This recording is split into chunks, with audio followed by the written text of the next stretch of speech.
Hello, and welcome to the Team Agreements Workbook Overview.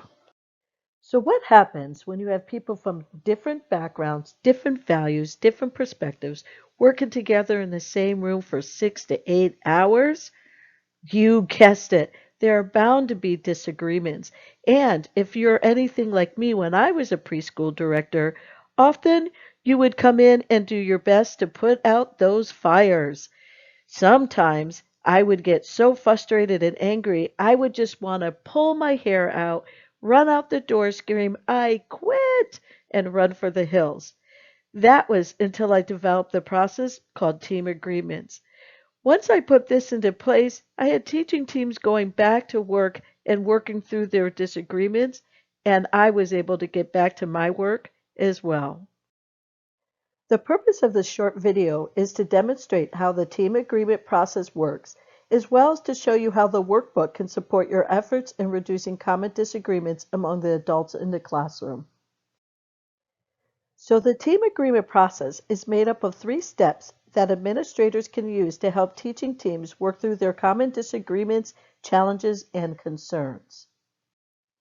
The process includes creating the agreements, which get supported by the workbook, rolling out the agreements to staff and helping them understand the process, and then working with staff to help them maintain their agreements once written and documented. What makes team agreement so effective is the understanding of the word agreement. This is the backbone of the whole process. Typically, rules are top-down, giving people very little choice in what they do, how they act, or what they say. Team agreements takes teams through a collaborative process, giving each member the ability to change or choose and challenge those microsystems or routines that run their day-to-day classroom. This increases buy-in, as well as ownership within the classroom and building trust. We're talking about reducing victimhood or the feelings of things being thrust upon you without any control. Because the process is between each teaching team member, everyone's voice is heard, which helps them to feel valued, and this in turn increases accountability because they are part of the process.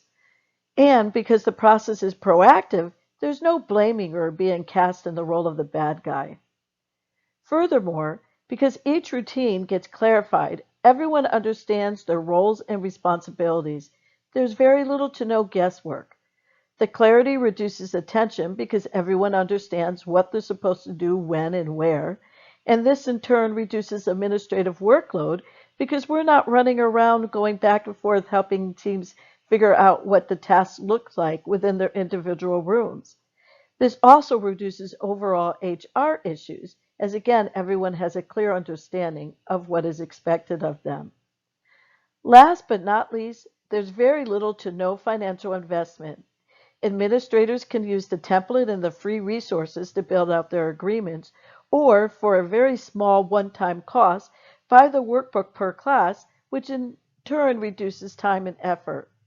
Because of the low cost and one-time purchase, this means sustainability over time. The initial process begins with developing or writing the agreements.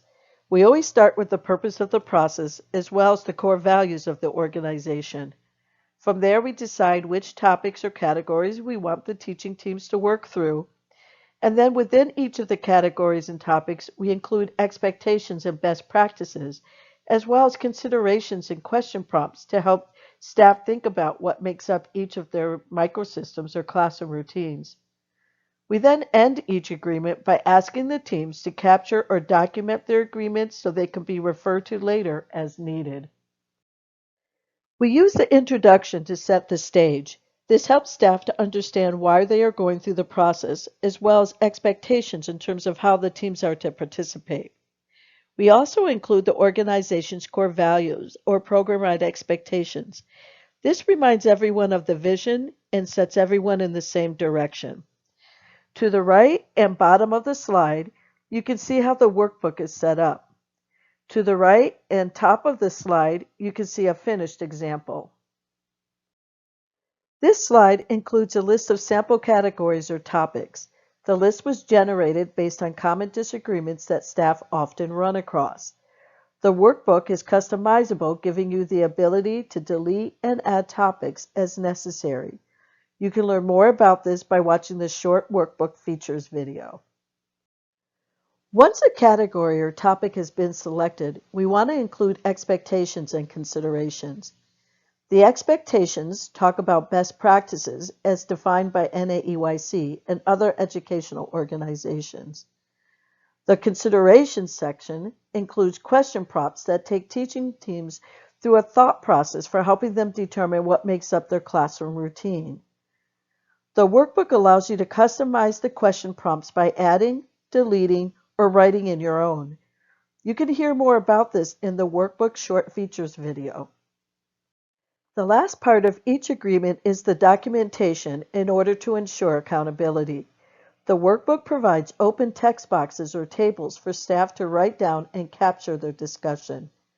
This written documentation allows the teaching team to return to it later to make tweaks and changes as needed. It also allows the administrator to refer to it if conflicts arise.